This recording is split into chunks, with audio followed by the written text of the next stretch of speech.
Today is the Sunday of Orthodoxy. And the Sunday of Orthodoxy commemorates an historic event that happened in the year 843. In the year 717, there was a controversy in the church. Wow, they had controversy way back then. That's familiar with anybody? They had a big controversy in the church over the use of icons. And there was a division in the church. Some people said, we love the churches just the way they are. Icons and everything. And some people said, this is heresy. Have you read the second commandment? Don't make graven images. You've made a temple that's full of graven images. And so there was a dispute in the church. And what happened was an emperor came into power that was favorable to the iconoclasts, people that didn't like the icons, and they took the icons out of the churches in the year 717. Well, it took 60 years to sort of resolve this controversy, which was resolved at the Seventh Ecumenical Council in the year 787, when they determined that icons were good. They were okay. They were not heretical. They didn't violate any commandments. But that didn't end the controversy. They went almost another 50 years, actually over 50 years, till the icons were finally returned to the churches in the year 843 on the Sunday of Orthodoxy. The first Sunday of Lent, which we now call Sunday of Orthodoxy. So we're commemorating an historic event. In a few moments, our children are going to come in here and process around the church with their icons and commemorate this historic event. Now, it's more than that.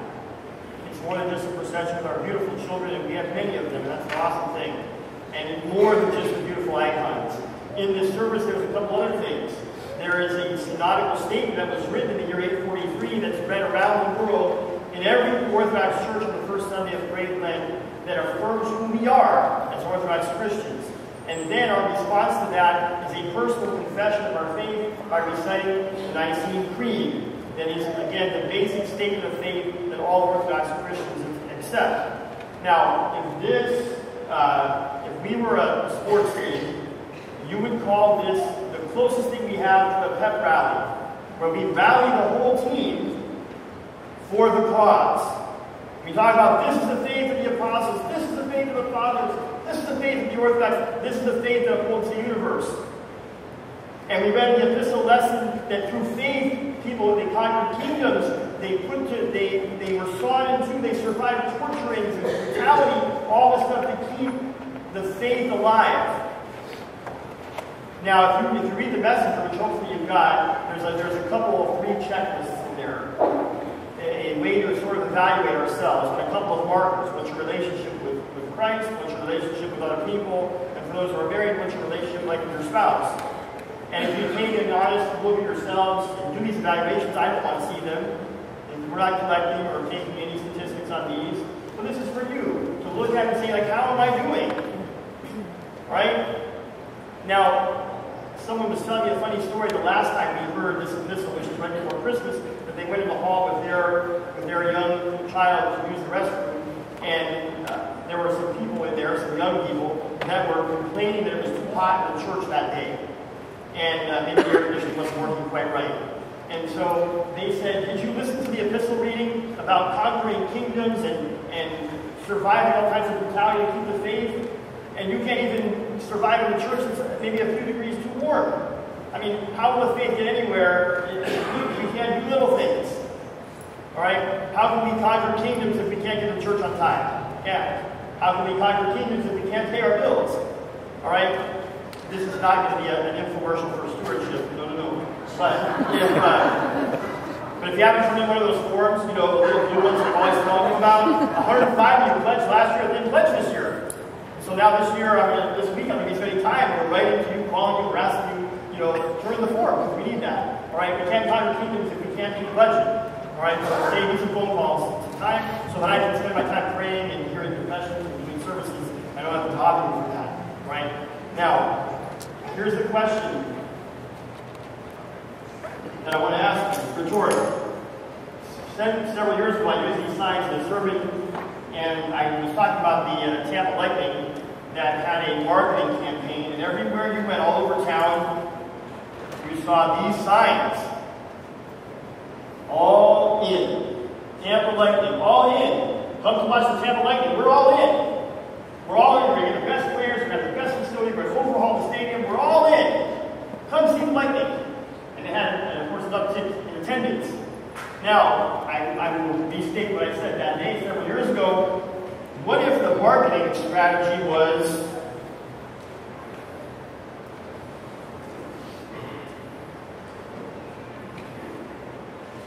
this?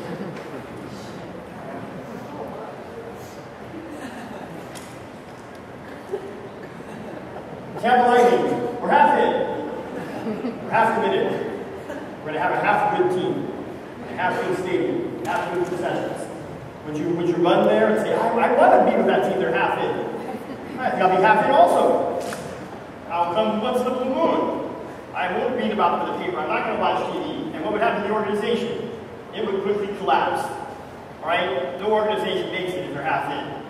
So this is the day that we're celebrating the pep rally of Orthodoxy. And are we all in on it? Or are we half in on it? That's the question to ask yourself. Am I all in on this? Or am I half in? Am I all in on the liturgy? I get here at 10 o'clock and I see the whole thing, or I'm half in and I come to the gospel. Alright? I'm all in, I pray every day, or I'm half in, I pray when I'm in trouble. I'm all in and I read the scriptures, or I'm half in, I wait for Father to read them on Sundays. Alright? I'm all in on my stewardship, I give the first fruits, or I'm half in and I give the leftovers. And if the church is all in, see, and I mean this seriously, the day that all the churches get all in, we will conquer kingdoms. We will change the world. Why is Christianity not making a difference? Because too many Christians are half in. They're half in. They're half baked. So people are like, I don't want to commit to this, and we can't really accomplish anything when we're half in. So as we make this service today, pray for us, the community of St. John's. Pray for everybody here. Pray for yourselves. Pray for the Orthodox Church worldwide. Pray for the Christian faith worldwide. They're killing Christians over in Libya. And we can't just sit idly by and say, well, that's their bad luck. We need to pray about that. And we need to do something about that. And that's not going to change or going to happen until we go all in. And if I can ask for one more prayer, and if you were listening when we were kneeling, I prayed for a young man named Dimitri, who is now Father Dimitri. That hour has passed. He visited our church 3 weeks ago. He's my spiritual son. He was ordained in the diaconate of the Orthodox Church this morning in St. Demetrius in Weston, Massachusetts. Pray for Dimitri and for Diaconisa Natalie, who now joined the church. They went all in today. So, and we're not called to be priests and Christian as all of us, but we are called to go all in our own special. God bless you. Let's stand.